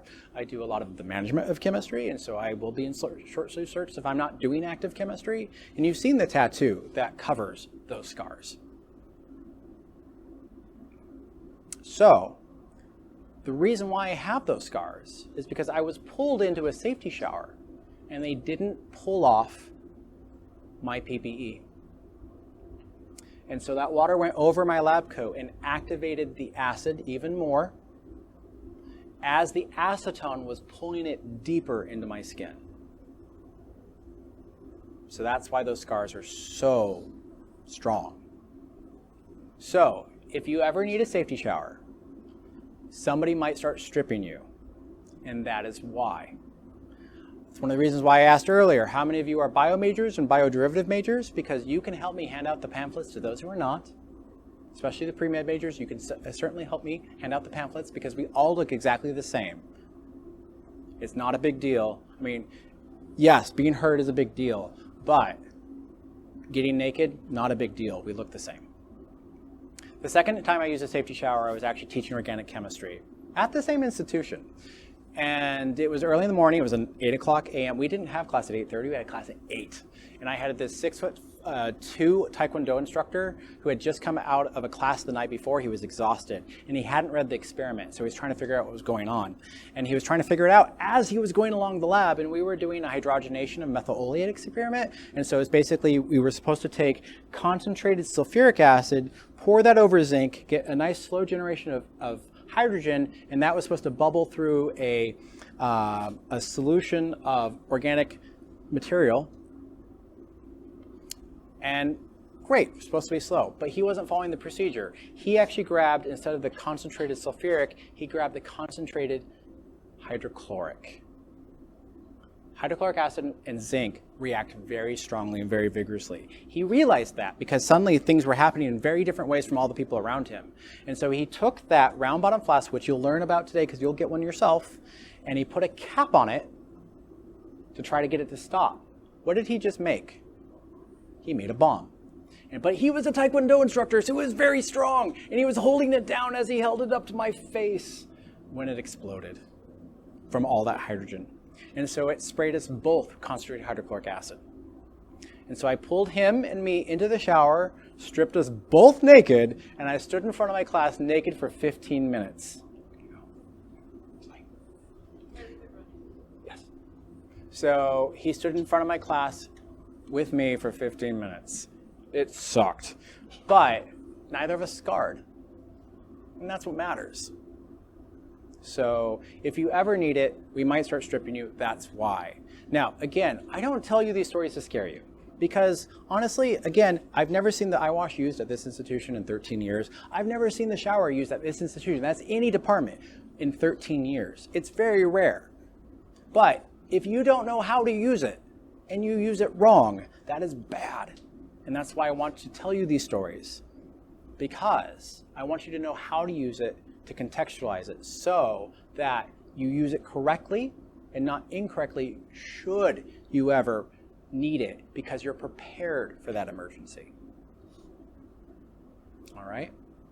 Any questions about the eye wash or shower? All right. Fire extinguishers here, please don't use it unless you've been trained, and even then we don't really want you to use it because some of the chemicals in here are not compatible with this fire extinguisher. This is a standard college fire extinguisher. How many of you have been trained on a fire extinguisher in the last calendar year? Okay. Excellent, excellent. There aren't very many. Often EHS, first responders, and res life folks are. And so I do want to let you know that if there is a fire, some of the chemicals that we use here are incompatible with this. Please don't do that with that, even though you have been trained. It could make things worse. Yes? Oh, I just learned how to use it just yesterday. Yesterday? Yes, I wasn't like officially. Oh, in 209? But I know how to like pull the pin. And... Yes, and that was with 209 with Dr. Peterson? Fantastic. So he also gave you some basic ideas on how to use it, and that's really good if you're alone and all those other kinds of things. Potentially good, but you're not trained and documented by the state of New York. So that's important. Okay. So please don't use it from those purposes. But I do want you to know where it is in case I ask for it, and I'm on the other side of the room than you are, and you're close to it. Okay. If it's ever moved for any reason, it's also important to let us know, because if it isn't where it belongs, that means it was probably used. And if it's been used, is it good for anything else? Nope, because it's supposed to be used to completion, right? When you hit that, you're supposed to actually spray until it's done. And so if it's somewhere else and somebody just puts it back, when somebody needs it, it probably won't work. So it's important to let me know, or your professor know, who will let me know that it is not where it belongs. And you want to do that anywhere in the building. If you ever see anywhere in a building fire extinguisher where it doesn't belong, let somebody in authority know, because that's important. All right. So fire blanket, ignore. Research has shown these are terrible, and that's legacy. So ignore that. It doesn't work for anything. All right. The other eye wash, pardon me, is over here. And this one's much harder to use, but if it's closer, great. Now, if you use this, you pull that, and if you pull it too much, it will lock, and that's a good thing. So it will lock in the on position. I'm not going to lock it because it's really hard to turn off, and the water will get everywhere. But can you imagine finding that by yourself, holding that to your eyes, holding both of your eyes open at the same time, and rolling them around for 15 minutes by yourself? Absolutely not. So remember, safety is a community effort. Remember, first responder, not the official definition of first responder, but the first person responding to this person. You might pull them over here and hold that for them. And the rest of you are second, right? And everybody else is looking for the people in charge. Again, holding your eyes open, rolling them. Okay. So, any questions about that eye wash? Okay. This room is actively used a lot, so for this lab. And so how many of you took stock of that? Like mystery puzzles where you get a flash of the room and have to remember all the parts? Some of you are really good at that, right? And that's just your thing, and that's fantastic. I tend to be better at that by training, it's not my go-to, but I've learned to do that as a safety person. And so this space is going to be used a lot. You'll have gas chromatographs that you'll be using for some experiments very soon. You'll be using those those melt temps quite a lot. Those are the things in blue.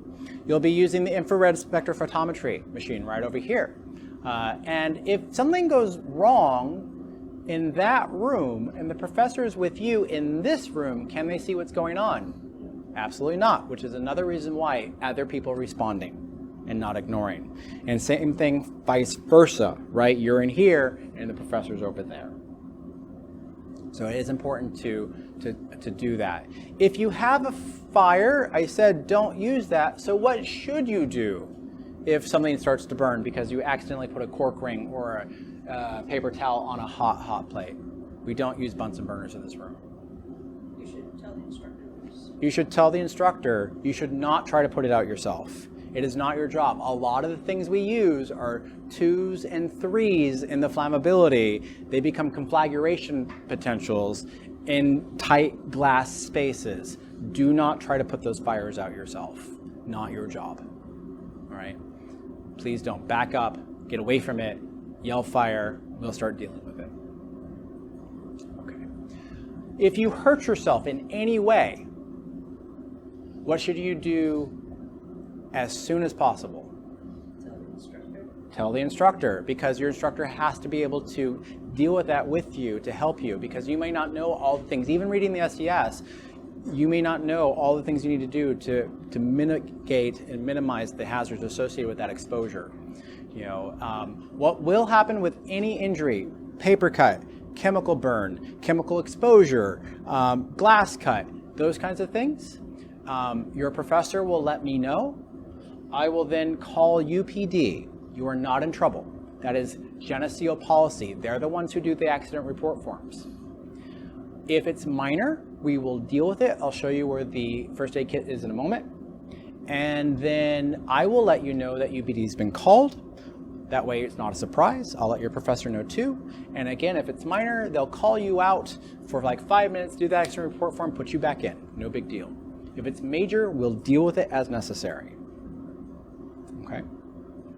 Okay. Any questions about that process? But please let your professor know about any injury. Remember, we just talked about all those possible things and routes of exposure. A exposure, it can be just as bad as a burn, but not hurt. Right? A paper cut walking into the room is not something we have to call UPD on, but if you get one here, we do, because that's an injection site. Not a bad thing. You're not going to get, your grade will not be affected from having an injury in this room. It's the only way we can help you to make sure we know how to help you best or communicate that to emergency personnel if necessary. Any questions about that? All right, the first aid kit is over here. Oh, pardon, I'm sorry. First aid kit is right over here in the cubby. It's right next to the SDS. Do you see that? It's right here. If you ever need anything, grab it. Oh yeah, you had that paper cut before you walked in the room and need a Band-Aid? Okay, fine. Grab a Band-Aid, they're free.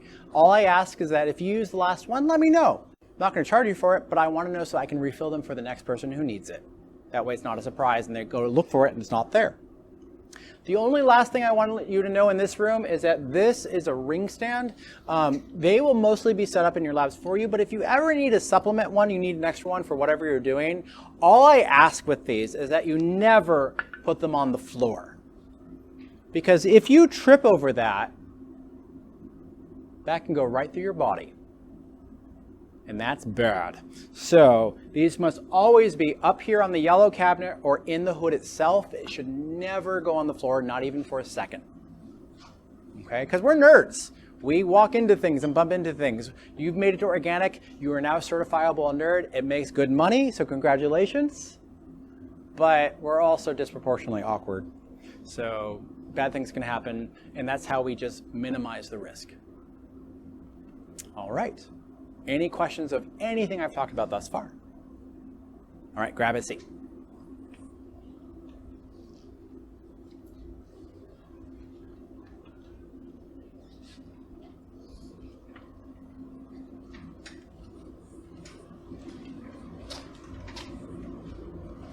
So that's the general concepts of safety. Notice I gave very few rules. I gave some, but very few rules in the big picture of what we talked about today. Today was really about using some of the basic rules that you know, some that were important to be reminded about, and then practical application of how you minimize various risks because of the nature of using a hazardous laboratory. So it's really important to use those tools as appropriately as you can to ask better questions of your professor, regardless of which class or lab or department you're in. You now have some really solid foundations to do that with, but it will be up to you for digging deep. But the basic rules are things that we will administrate with you. But the deeper you dig, the better off it is for you in the long run as you move towards your careers.